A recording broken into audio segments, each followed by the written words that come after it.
I'm here with two of the stars and the writer of Victoria and Abdul, Eddie Izzard, Ali Fazal, and Shrabani Basu. Welcome to the show. Thank you. Shrabani, tell us about, first of all, the story of Victoria and Abdul and how you uncovered it. Well, it took 4 years and a lot of curiosity. That's what started me off. But I wanted to know who this chap was. Like, I could figure out from these portraits and photographs of his that he's somebody quite special. And there wasn't enough. And then I heard that the letters had all been burnt. So that made me even more curious. If they're burning the letters, there's something in there. So you had seen pictures of Abdul and knew about his friendship with Queen Victoria. I saw his portraits, that's it. And I knew he's somebody quite special because he's not a servant. He was meant to be a servant. And you don't have so many portraits of a servant. Right. And especially not in your bedroom. For sure, yes.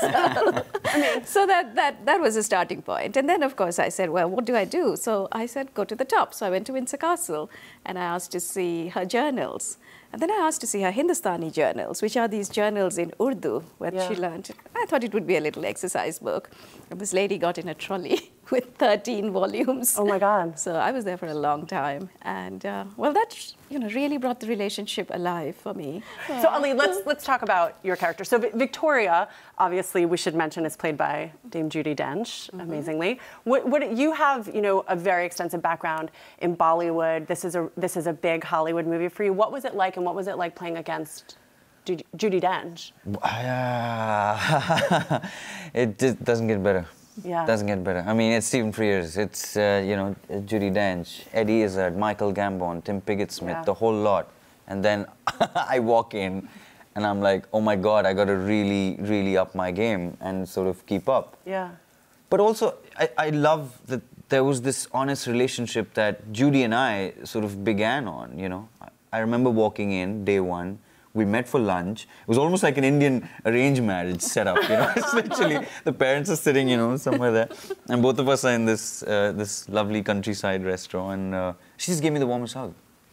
I just remember the warmest damn hug. That's nice. And it was just easy after that. So to talk about your character a little bit, not quite as warm, let's say. I am Bertie. Bertie, who becomes King Edward VII after the death of Victoria. Monarchy did this thing where you'd have one name and then you'd become a king under another name. I don't know what. I was going to ask you about that, actually. Okay, so you don't know either. All right. Yeah, the whole of our country goes, I don't know. In fact, I think half the monarchy is going, I don't know, where do we do this? Should have become King Bertie, you'd think. But no, I don't know. But it's a story of love across this great divide. I play someone who wants to be king. My mother is the king. She seems like she's slowing down. She's eating herself to death. And then this guy comes along and gives her a new lease of life for probably an extra 10 years of life, in actual fact. And I hate him because of it. Because surely I'm going to get the hat, I'm going to get the gear, I can swan around. This is not a really nice guy, Bertie. He's had sex all across Europe with lots of people who are not his wife. Had a chair built for himself, and I get which you can Google online. I know. You get, you got it. I mean, you go around doing that. I'm the one with the clap. How come?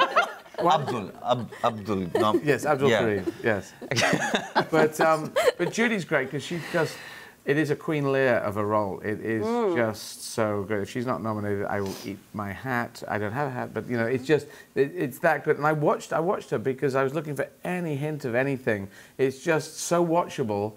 If she's still, if she's angry, if she's depressed, when she's dancing, I have to play Little Miss Buttercup from Pinafore, and I had to learn it badly so that I could make sure it came over like it was like a party piece that Bertie had learnt. And then she's la da da da da da, and actually Stephen got it set really high, so it was really at the top of Judy's range, so that she could hardly reach the notes. And then they're dancing away, and she just seems totally in love. Yeah, it's interesting that you put it that way. Do you think they were in love? Yeah. Because she liked, Queen Victoria liked a strong 6-foot man standing next to her, taking care of her. That was the profile of John Brown. John Brown dies 4 years later. Enter Abdul Kareem. I mean, it's some sort of... And he, takes her into Wonderland, really. It's an embrace. It's about embracing each other, and that's what it was. I mean, one of the letters I remember, in your journal, in the journal, and she signed off as, with the Queen, Mrs. Her Munshi, come back, hold me tight. Yes. There was also, I mean, this respect that they had. It was just so mutual that I almost want to say it was spiritual. That's one of the things that's so interesting about this movie, because it is heartbreaking in a lot of ways, and it is a drama, but there's actually a lot of humor. But not from me. Yeah, if you notice, it doesn't, there's zero tracking from me. I've even got one line which I thought was my one funny line. I quite often have one funny line, and no one's laughing at it. Which line? This line is, you can't take a Muslim to Florence. Now, I think it's funny. I laughed. Well, no, but no one in the audience does. It sounds like but I think it's funny because it doesn't make any sense. It's not because of, you know, just because it seems bonkers. It's a bonkers line. It's a good line to talk about because race and class are so integral to this story. It feels like it's even though it's very much a period piece, it feels very resonant for right now. Well, we're seeing it all around us, aren't we? I mean, we're divided on race, class, religion in UK, in US, in India, everywhere. And it's also quite important for Indians and, you know, British Asians living in Britain to know that Queen Victoria learnt Urdu. Yeah. You know, it gives them something to, you know, some stake in this whole Victorian history as well, because they'd been sort of wiped out from it.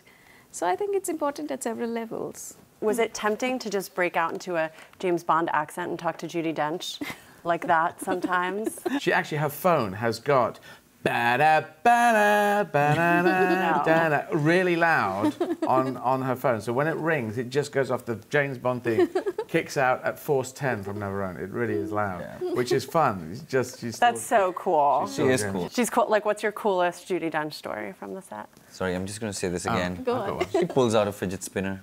No. She pulls out a fidget spinner. Really? This tiny fidget spinner. She actually, Yeah, grandson Sam. she owns a fidget spinner.